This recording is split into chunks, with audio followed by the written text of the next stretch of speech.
It seems like every 5 or 6 years I get to do a project that I act in. This is my second time doing the coach thing. Alex writes, directs, and stars in the Kendrick brothers' much-anticipated follow-up to War Room. This is Overcomer. Oh, you ran at Franklin High last year. Yes, sir. Born on Valentine's Day.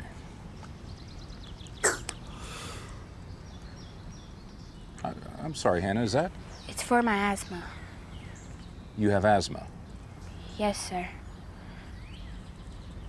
Okay. This is the story of a runner running a race. Why that particular storyline for this film? It was 2011, and I was at one of my kids' cross-country events. I saw a lot of dads coaching their kids, speaking into them, affirming them. And then I remembered Paul in Scripture talking about how life and faith is sometimes like a race. And you want to finish well. You want to cross the line and finish well.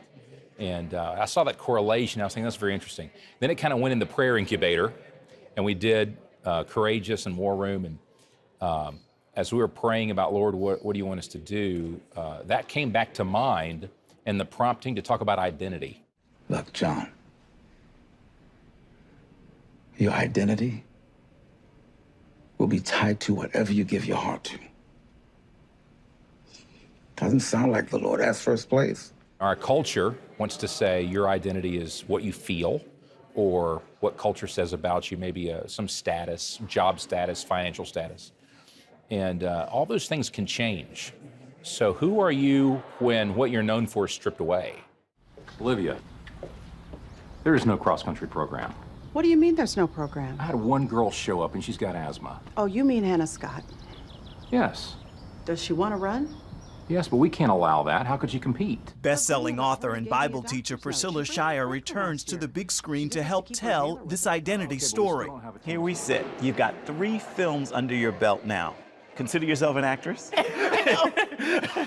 I guess it's hard at this point to say no, but it's still hard to internalize that, you know, because I know I'm not trained in acting. And I so respect those who are, because now I know they're for real. It takes a lot of work to be good at that craft, you know, so I have so much respect for the people who do it all the time. We, of course, know you as a Bible teacher. If you could apply a Bible lesson to this film, what would it be? A Bible, meaning like an illustration? Huh, that's a good...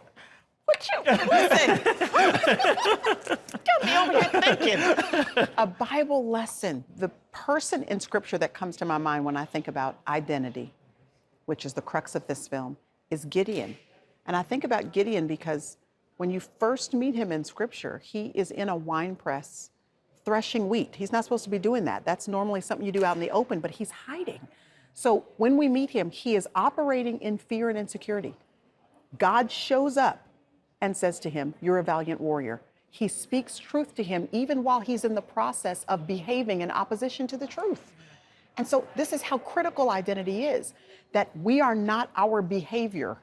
And I love how God comes to Gideon and says, even while you're operating in a way that is incongruent with the truth, I've come to remind you who you are. That's what I'm hoping Overcomer does, that it just reminds people you are who God says you are.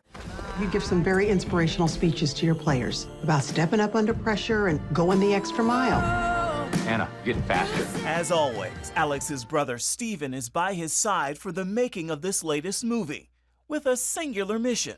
We feel like it's our part in being obedient to make the movie God's called us to make, and then you send it off into the world like your kid or something, and you just sit back and you watch what God does with it. Is this the best movie you made to date?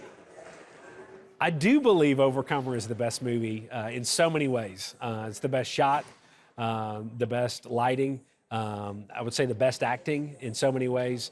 The storyline has some neat twists and turns in it. Twists, turns, and a few tears. Something or someone will have first place in your heart. But when you find your identity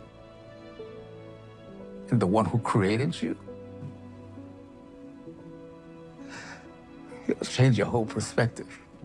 Ephraim Graham, CBN News, Atlanta.